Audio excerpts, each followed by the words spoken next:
ডিম ভাজার কথা বলে পেঁয়াজ রসুন প্রয়োজন সেই কথা বলে ভিতরে প্রবেশ করে শিল বা পোতা বলে এটা দিয়ে তার মুখ মন্ডল বা কপাল থেতলে দেয়। অনলাইন জুয়ায় আসক্ত, সে ঋণের টাকার জন্য সে বেপরোয়া হয়ে যায়।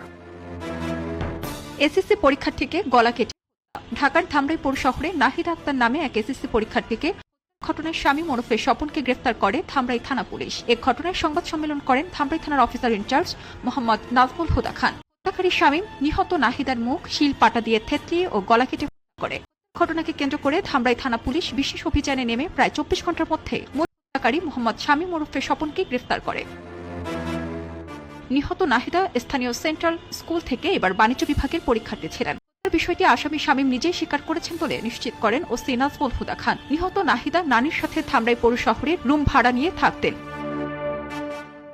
রাতে ঘটনাস্থল পরিদর্শন করেছেন ধামরাই থানার অফিসার ইনচার্জ নাজমুল হুদা খান, র্যাব, ডিবি ও পিবিআই এর কর্মকর্তারা। এ সময় একই ভবনের পাশের রুমের ভাড়াটিয়া পেশায় রাজমিস্ত্রি শামীম হোসেন ওরফে স্বপনকে আটক করে থানায় নিয়ে যাওয়া হয়। পুলিশ উদ্ধার করেন শিলপাটা ও নিহতের কানের দুল। সংবাদ সম্মেলনে ওসি নাজমুল হুদা জানান, হত্যাকাণ্ডের সাথে শামীম ওরফে স্বপন একাই জড়িত।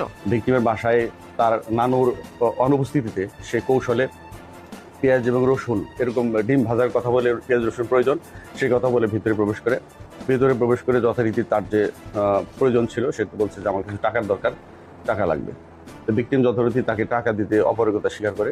তখন সে প্রথমে কৌশলে ভিকটিমের ওড়না দিয়ে তাকে গলা পেঁচিয়ে ধাক্কা দিয়ে ফ্লোরে ফেলে দেওয়ার পরে এক পর্যায়ে ভিকটিমকে হত্যা করার জন্য তার হেফাজতে থাকা যে ধারালো চাকু বলে কাটার দিয়ে গলার চারপাশে প্রথম থেকে শুরু করে চারপাশে সে কেটে ফেলে।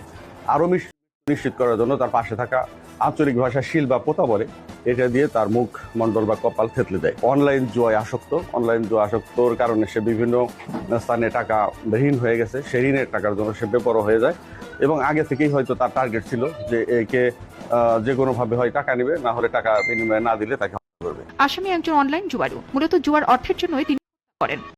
কথা স্বীকার করায় আসামিকে রিমান্ড দেওয়া হয়নি।